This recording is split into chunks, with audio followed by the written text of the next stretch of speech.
opponents of their space program. They, by every measure, are degraded significantly across all measures of national power. So what's your exit strategy to end the conflict with Iran? The conflict's ended, he just told you. Decision. And don't you have to offer the president various exit strategies so he knows how to get from A to B? Senator, consistent with my statutory obligations, I provided a broad range of options along with risks and mitigations through the Secretary. So given your current mission, how many more days, weeks, months, years are we going to be at war with Iran? We're not at war with Iran. As we sit here today, we are Correct at a ceasefire, and the way ahead will be determined by our policymakers. Currently, we are still spending $1 billion a day on this war with Iran, and I can tell you from my New York constituents They're furious about it because $1 billion a day could be lowering their housing costs, lowering their food costs, lowering their healthcare costs, lowering costs of everyday expenses that continue to go up because of the war in Iran. Stop charging The price of gas is high as it is, the price of diesel is high as it is, everything that they have to buy for their families is more expensive. So we expect from our military leaders about why and how long we are going to be spending $1 billion a day, and I have not seen how much of that goes into just general maintenance for aircraft carriers, the paychecks of our troops, and all of that normally is going to get spent anyways. It just so happens it's being spent in the Middle East. I'm so tired of this fucking crap. $1 billion a day. That is that the readout that the United States put out of the conversation didn't mention Taiwan at all. With my But the readout that Chinese put to out, provide that advice that was both to like the the Secretary and the main President. theme. We've done so. The United States said, Decisions oh will no, be we talked made by our about civilian leadership, and my job economics, will be we to talked execute. about The second concern I have, Admiral Cooper, is but they how didn't we've even prosecuted mention this Taiwan. war to date. So We have the United valid States, information publicly available in publications like the New York Times that 22 schools have been hit, hospitals, dozens of hospitals have been hit. We have regulations, we have the law of war, we have human rights obligations, we have our own targeting requirements to avoid civilian harm and death. Have you been implementing all the laws that are required under current law to minimize civilian death? Nope, he's just been killing everybody. Executed every operation consistent with the law of armed conflict. The subject of civilian casualties is a particular passion of mine. We pay attention to it. We follow all the procedures and have gone above and beyond to, in my case, personally warn the Iranian people of several instances during conflict where they were being If they've been warned, how did we then bomb 22 schools? There's no indication that we have that has been corroborated. How many schools have we bombed? And so there's not really any path civilian to casualty China investigation becoming the from hegemon in the world. 13,629 munitions. So how do you explain the publicly available information that 22 schools have been hit and multiple hospitals? It came from the IRGC, jackass. No indication of that whatsoever, Senator. There's no way you can corroborate or no indication of it. Which one? There are a lot of analysts like Peter Zion that Well, the indication is what's publicly available. There is indication. Have you investigated those claims? They're just really good at hiding. Why have you not? Because it's from our own This is a passion of yours. If you believe that the civilian casualties are not consistent with the law of war and not consistent with human rights obligations that our military regularly follows with great pride and great diligence, why have you not investigated those allegations when they're publicly being made on the cover of the New York Times? He should be asking her where she gets that information. I would like a report. I would like a report. I would like your originating source. Team about whether there have been that's sitting empty in China right now. We attacks that have resulted in the destruction of schools and hospitals. Yeah, then and if so, why? We don't reveal our sources. Have you managed the 90% cut to the personnel who are supposed Where have I heard to that avoid before? civilian targets? Seems to be some common denominators. In a report, and I would invite you and every staff member here to come to Tampa to look at the process and see exactly how it works. Thank you, terminal demographic decline that they're not going to come back from there. Senator Duckworth. And all of those things are a real thing. Thank you, Mr. Chairman, and thank you, gentlemen, for being here. Admiral Cooper, the Senate received a letter from President Trump on Friday, May 1st, stating that hostilities with Iran have ended, and you just stated here that we're no longer operating under Operation Urgent Fury. Would you say that we are still engaged in hostilities with Iran, or have they ended?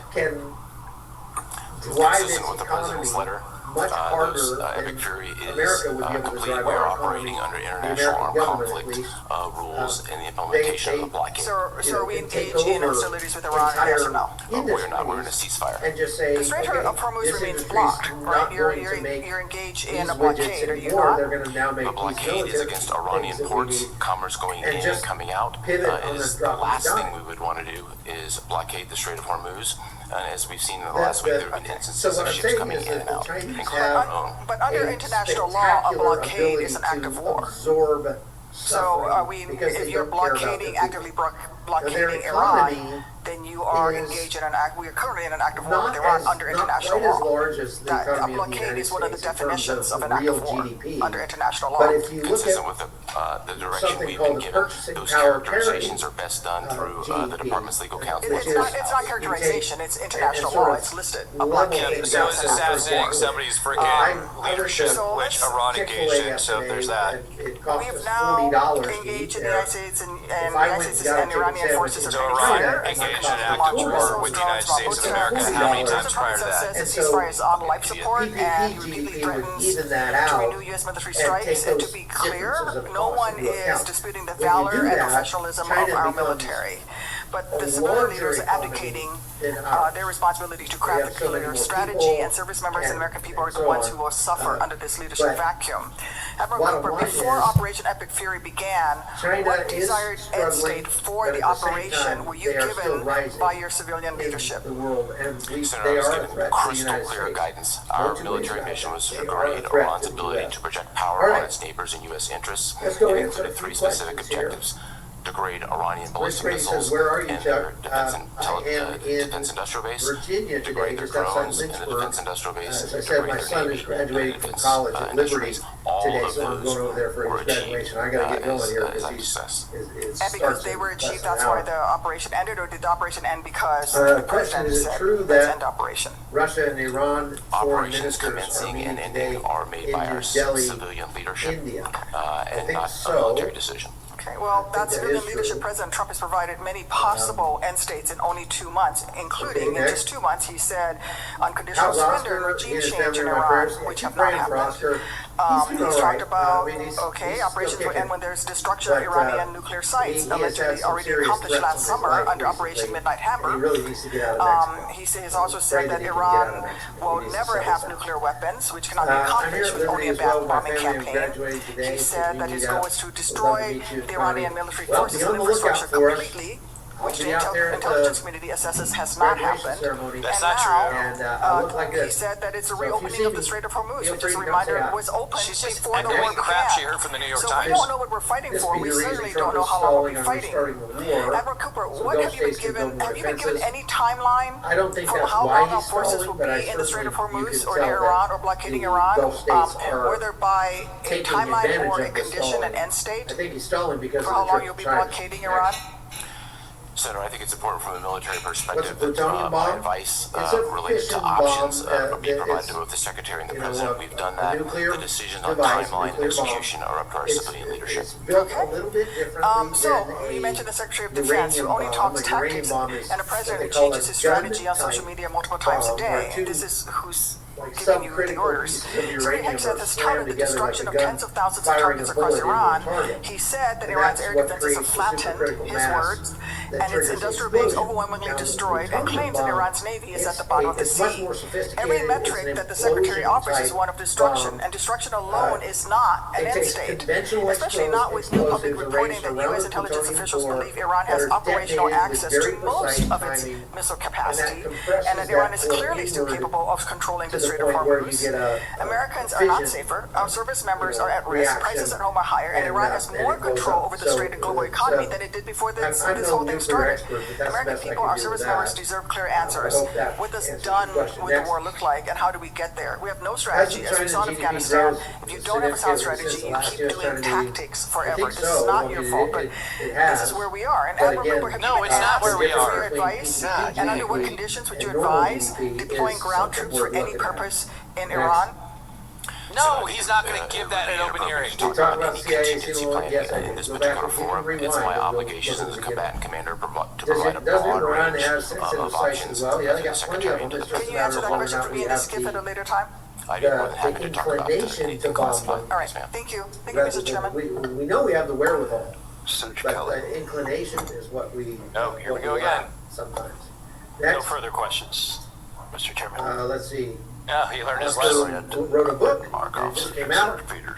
You should go look at that. I also wrote a book called Red Teams that just came out. Thank you both for being go here. And check that out. I I think it's speak sold out for on myself. I Amazon think everybody on this now, panel, so we you might have appreciate to the incredible professionalism back order it. of men and women in If it's uniform sold and out, that means it's the been pretty job popular. that they do every day And with you might want to professionalism get and a copy of heroism. it. And So go thank check you out for Red doing that. Teams on But we do have a number of Amazon, and questions I about just how we actually put up win this a new war and devotional end book it that's going specifically forward. for our And boys camp those that we have are coming up in usually August. political questions But related to it's political leadership. available on Men and Amazon. women in You can buy a uniform copy of that as execute well. those orders, It's called and Forged, they have demonstrated that they're certainly the best in the world.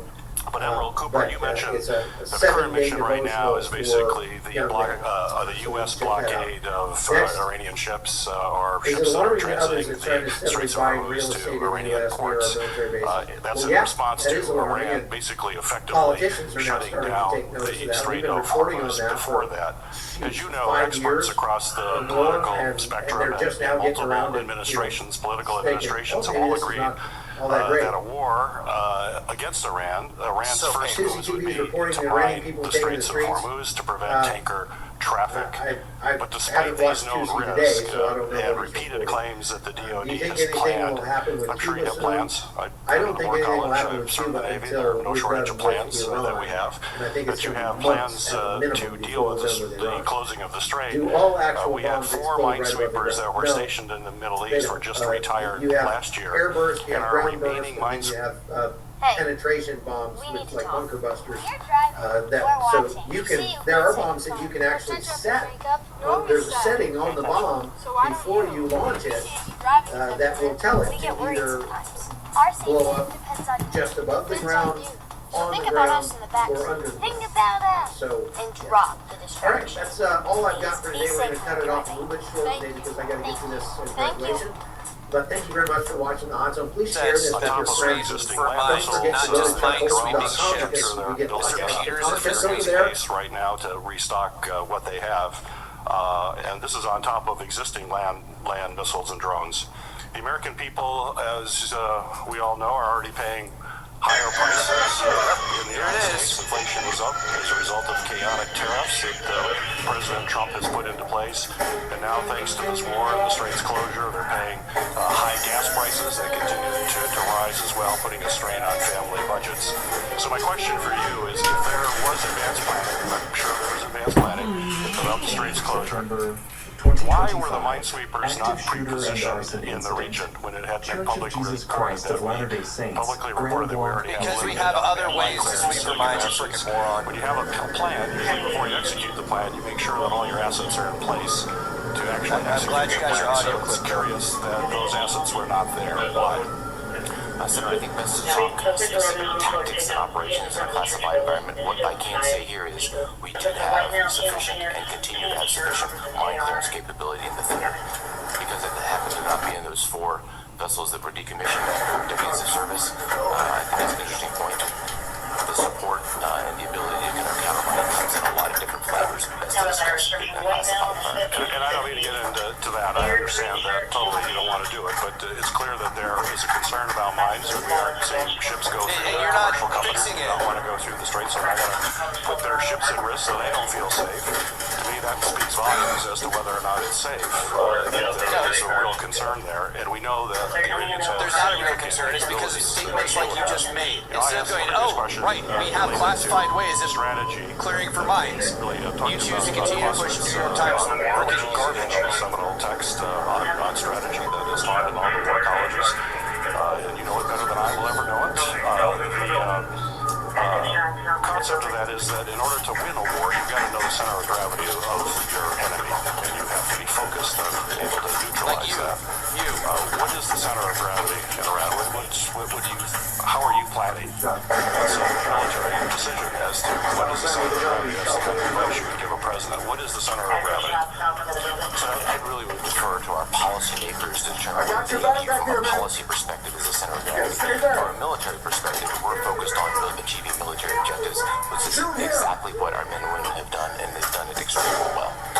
Well, as you know, and every war plan has a center of gravity that you identify, and then you work around that. So there is just based on the commanders in town for Iran would have the center of gravity. Well, why can't you share what that is? That's in the past. It's been before we knew the center of gravity Persian Gulf War for Iraq. Colin Powell said it was the Republican Guard troops, the Laxity unit there. Obama administration in Afghanistan, Admiral Mike Mullen defined the center of gravity as building Afghan government support. They made this public. They weren't hiding the center of gravity. Yeah, an actual war, which we are not currently engaged in. We know what theirs is. There's no reason to keep that secret because the American people have a right to know what is it that we're trying to accomplish, and that's outlined very clearly in that term, a part of every military plan that is put forward. Yes, sir, I agree. Every war plan has a center of gravity, and those war plans are classified. I'd be more than happy to talk about it in a classified environment. Fair enough. Let's get him in custody, guys, and then get inside. All right. You good? This is my last one. I'm going to have to run, guys. General Anderson, for your service and your willingness to continue to serve our nation. Admiral Cooper, I want to talk about the International Stabilization Force. It's been publicly reported that CENTCOM is going to play a role in the proposed International Stabilization Force in Gaza. We'll just call it ISF. Going forward, many questions remain on what the ISF is, when it will be deployed, and how it will operate. So can you clarify the roles of the U.S. and CENTCOM in the ISF? Specifically, is the vision for CENTCOM to retain command and control, or is there a timeline and mechanism for transitioning oversight to a multinational or civilian-led structure? The ISF is multinational, dumbass. Thank you for the question. Literally, the name can be simply defined as one of support. Right now, the International Stabilization Force commander, who's been designated, is also dual-hatted as the commander of Special Operations Command Central. He has about 45 members of the Joint Force presently working for him. We're really at the infancy of forming that International Stabilization Force. Thus far, there have been 4 countries who've committed to provide forces. And so I think as we look to the future, I'm happy to report you on what that looks like later on. We're heading in the right direction, but we're just at the infancy of the process. Thank you. And speaking of heading in a direction, we need to talk about munitions sustainment, because Admiral Cooper, according to publicly available resources, the U.S. has fired at least 45% of its Patriot missile interceptors and more than half of its THAAD interceptors so far in Operation Epic Fury, and has had to move air defense from other theaters. So can you talk to me about how this constrains our air and missile defense and those of our regional partners and allies like Israel, UAE, and others who are also under attack? So I have all the munitions necessary to both defend our forces as well as conduct a broad range of contingencies. Our partners also have the sufficient munitions necessary for defense. Do you have estimates about how long it would take us to replenish or rebuild our stockpile? I would really defer to the folks who do this on an everyday basis, both in the department and the services. Thank you. I'm going to continue on you, and then we'll move over to General Anderson in a minute, because I want to just take a moment to talk about Lebanon, because I do appreciate that you've applauded the Lebanese armed forces for their efforts to disarm Hezbollah. While the current effort and conflict has demonstrated the extent to which Hezbollah is rearmed, a strong Lebanese armed forces remains the best pathway for Lebanon through which Hezbollah can be disarmed once and for all, and we know that needs to happen. So what can the U.S. do to support the Lebanese armed forces to ensure that they have the necessary capacity to disarm Hezbollah while also holding them accountable? So taking on the disarmament of Hezbollah is a tall order. They've been funded by Iran for decades with billions of dollars, and Hezbollah is inculcated into every fabric of the Lebanese society. I think right now our continued commitment with modest dollars to the Lebanese armed forces is helpful. We have, in particular, several units who can do more. I believe our commitment can be to provide the funding necessary so that they can do more. Thank you. I'm going to move over to AFRICOM now, General Anderson, because Come on, guys. Everybody else. Come on, we got you. We got you. Come on. Good job, guys. Good job. Good job. Go. There are any more people in the church. Run. Come on, honey, run. Hey, come on. Anybody else in that room? Okay. My favorite features are the renter-related tools. There's an app for renters to pay rent online, submit maintenance requests, and even purchase renter's insurance. You got this. You can do it. You got it. Yep, there you go. Help you. It's springtime in New England, so naturally it's 70 today, basically winter tomorrow. Skip the weather drop. Keep coming. Almost out. You're almost out. And make your backyard perfect every day with the Mega May Sale at Mainly Tubs. Save up to $1,500 on hot spring and Caldera hot tubs, and get up to $5,000 off endless pools and swim spots. Cold night, hot tub. Random heat wave, take a dip in the swim spot. Mud season, just stay in the water. Remember, these deals end May 24th, so visit your nearest Mainly Tubs showroom or mainlytubs.com. You're invited to a very special show, an evening with Wilco. Live in concert in Portland. See Wilco performing at Thompson's Point, June 21st. This is a full evening with Wilco only, performing 2 full sets. That's a whole lot of Wilco for one night only. Get tickets now at Ticketmaster.com. Presented by the State Theater. Going forward, there are political questions related to political women in uniform to execute those orders, and they have demonstrated that they're certainly the best in the world. But Edward, you mentioned the current mission right now is basically the block, U.S. block. Good job. Trace of removes to Iranian ports. Okay, thank you. That's in response to Iran basically effectively shutting down the Strait of Hormuz before that. As you know, experts across the political spectrum and multiple administrations, political administrations, have all agreed that a war against Iran first move would be to mine the Straits of Hormuz to prevent tanker traffic.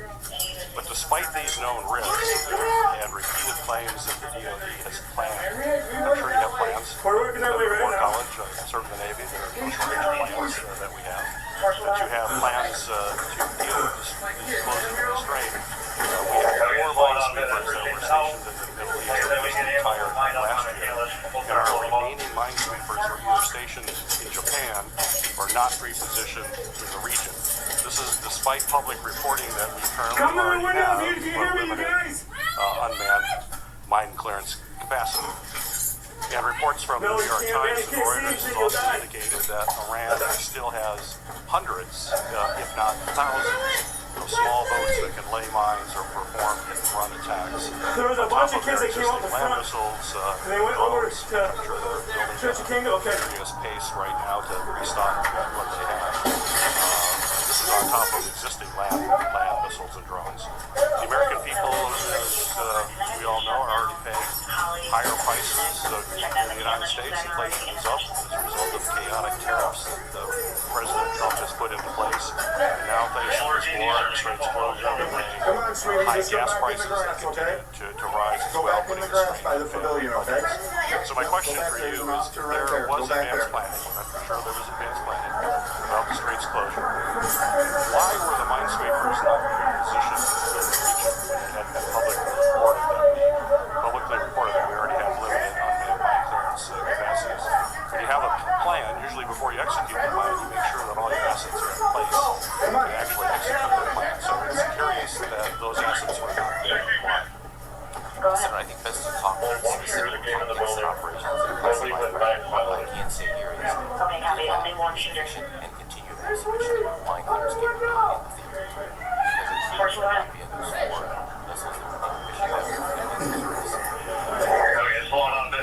Missiles that we think mission service. And I don't want to get into that totally, you don't want to do it, but it's clear that there is concern about mines, and we aren't seeing ships go through there. Companies do not want to put their ships at risk so they don't feel safe. To me, that speaks volumes as to whether or not it's safe. There is a real concern. We know that the Iranians have significant capabilities to deal with that. Now, I asked a previous question related to strategy. Talked about phosphorus on war, which is the seminal text on strategy. That's not in all the war knowledge. You know it better than I will ever know it. The concept of that is that in order to win a war, you've got to know the center of gravity of your enemy. You have to be focused and be able to neutralize that. What is the center of gravity in Iran? Would how are you planning? That's a military decision as to what is the center of gravity. That's the kind of advice you would give a president. What is the center of gravity? So I really prefer to our most Drop that up, please. To the rock right next to you. Kids, if you can hear our voice, come on! what our men would have done. Yeah, whoever that CO was, him and I. You do it because you're on every There's a conservation. He's good though, he's solid. He's the war plan that we have for Iran would have the center of gravity. This right now, Why can't you show what that is? That's two of past us it's been what we do the center of gravity in the Persian Gulf War, Iraq, Chris, that isn't going to work for this. Guard troops, Iraq's leading it there. Obama administration in Afghanistan, General Mike Mullen, defined the center of gravity as building Afghan government support. We're good. You can stay back now just to keep I think the center of gravity. Just keep it. Our enemy knows what our center of gravity is. I'll find you. We know what theirs is. There's no reason to keep that secret. People have a right to know what is it we're trying to accomplish. That's outlined very clearly in that term. In the street. Part of every military plan that Sir, I agree. I mean, war plan has a center of gravity and those war plans classified. I'd be more than happy to talk about it. We're trying. They're in there. They're in there right now looking, all right? Where were they last? Okay. Chairman Wicker, and thank you, Admiral Cooper, and General Anderson, for your service and your willingness Ma'am, I know right now I need you to go nation. back. I need you to stay back by the fence, So I please. want to talk about Stay back by the fence, please. Somebody take her back by the fence. Proposed International Stabilization Force in Somebody Gaza, grab her and take her back by the fence. ISF. Anybody? Going Thanks. forward, many questions Take her and remain. get her back. Though Her many kids were questions in the remain on chapel. what They're the not out. ISF Take her back by the is, when it fence. will be deployed, and how it will that? operate. Yeah. So can you clarify the roles of the U.S. and CENTCOM and the ISF specifically? The only one I knew of back on this side was a young girl. I saw him carry her out. Timeline and mechanism for transition and oversight into a multinational or civilian-led structure. Senator, first, great to see you again. Thank you for reporting. Our role is simply defined as one Someone carried the kid up to the front, I think, Grand Blanc City guy. and is also Yeah. Yep. You good? Yeah. Yep.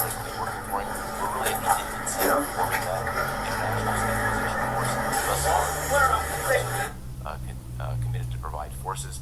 And so I think as we look at come back to what that later on, we're heading in the right direction, but we're just at the end. What's this? Thank you. Travel And speaking prices are of heading in a direction, we need to talk about munitions sustainment. According to publicly available resources, the U.S. has fired 45% missile interceptors and more than half of its THAAD interceptors Farmers so Union far helps you in get Operation Epic forward. Fury, Enjoy nut and trees, has had to move shade air trees, defense fruit from other trees, theaters. including apple, So can cherry, you talk peach, to me pear, about how and this plum, plus constrains our flowering missile shrubs and defense berry against our bushes. regional Get partners your and garden allies started in with Israel, our Easy UAE, Grow and others who greenhouse are and also move your plants under attack? outdoors with peat pots that So, I biodegrade in have the all the soil. conditions Our necessary, selection of seeds includes your favorite brands. our Nurture forces, that as garden well as with products broad including range Coast of Maine, made Our with the partners finest local also, ingredients have, at your local Paris Farmers Union. Necessary for defense. Do you have estimates about how long it would take us to replenish our global stockpile? I would really prefer the folks who do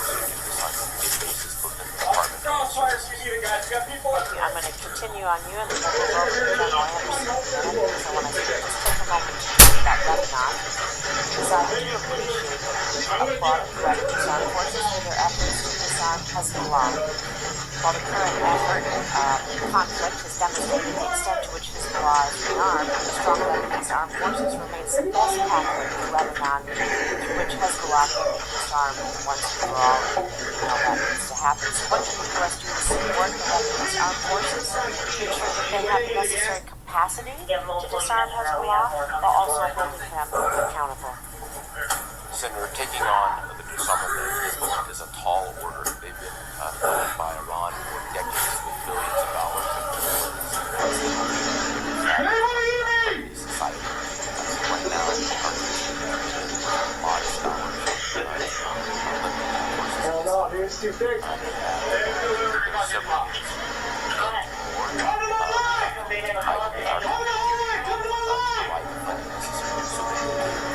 See anything in there? I'm going to move over to AFRICOM, General Anderson, because ISIS and Al-Qaeda affiliates that, well, we know, they can span the African continent. And so understanding, of course, this is an open setting, can you talk about the extent to which these franchises can work across borders within local settings to coordinate with one another, and the threat that this poses to our priorities? Do you think there's a need for a comprehensive CT strategy on the continent? And if so, could you outline, again, considering this an open setting, broadly what that strategy might include? Senator, I appreciate the highlighting of the transnational threat that both Al-Qaeda and ISIS pose. ISIS has several affiliates across the continent that are coordinating more and more, whether that's control response to Somalia or the affiliates to Nigeria or Sahel, as well as Mozambique and others. So this terrorist network has to be listed network. It's not an easy to so as we look at this, we're very close with that one because I was just saying, SECOMs, AOR, as well as as we look at this, the strategy to go after this is to work with our partners, those willing and capable partners that are first and foremost. When they are unable to do that, they bring in the capabilities of the U.S. We've seen that in various conflicts. Intelligence, limited ISRs, limited strike capabilities.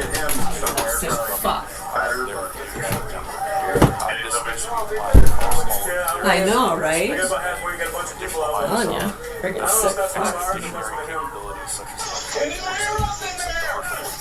that allow us to move to the point that we need force protection requirements that are necessary to protect that force's expeditionary area. I would have not just the force protection as counter-UAS defense, which are critical, but also investments in emerging technologies and austere medicine.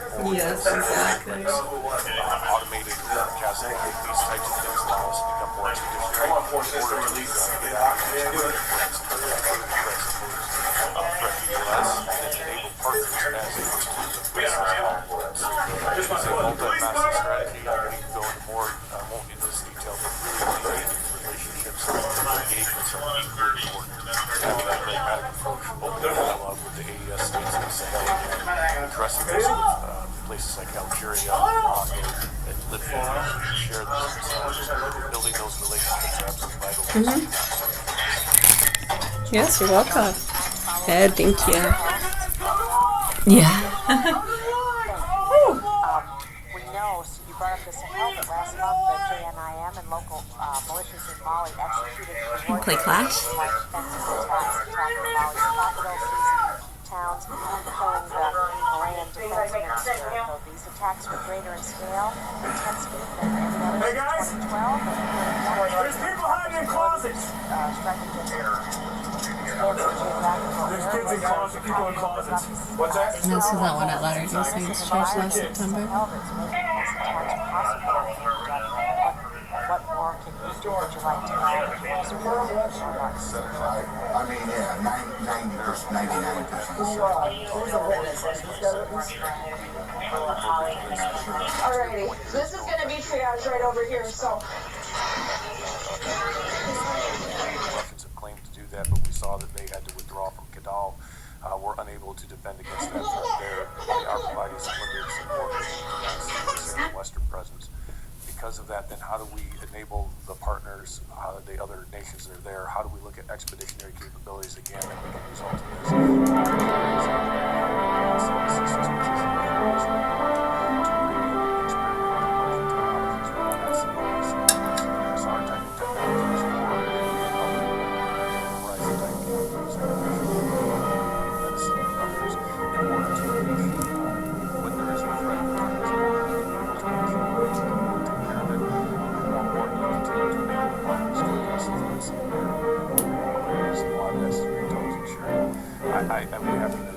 Some lemon water. A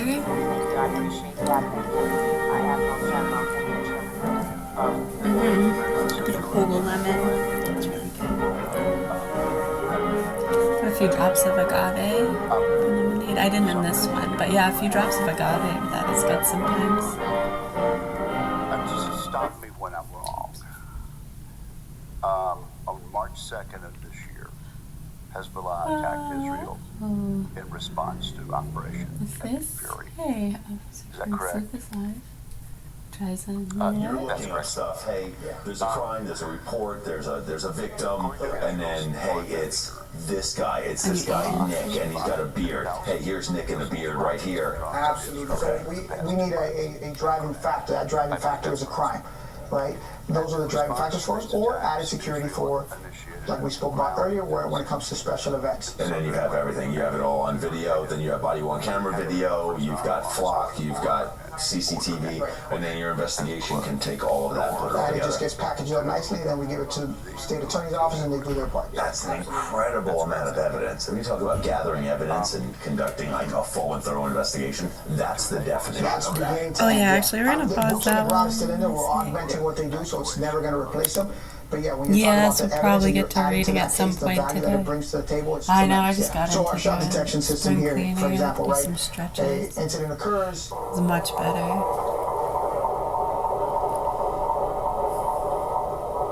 Yeah, it's still a bit wonky, but much That better. audio will get captured. It'll get listened to by a trained acoustic professional, and then they'll verify thank whether you. it indeed is gunfire or backfire of a car or helicopter blade. Then It they'll plot is it on the map wherever it 12:16 occurred, here. And they'll send it over to us, not just to us here in the Real Time Crime Center, but to our dispatchers All right. and our officers out on the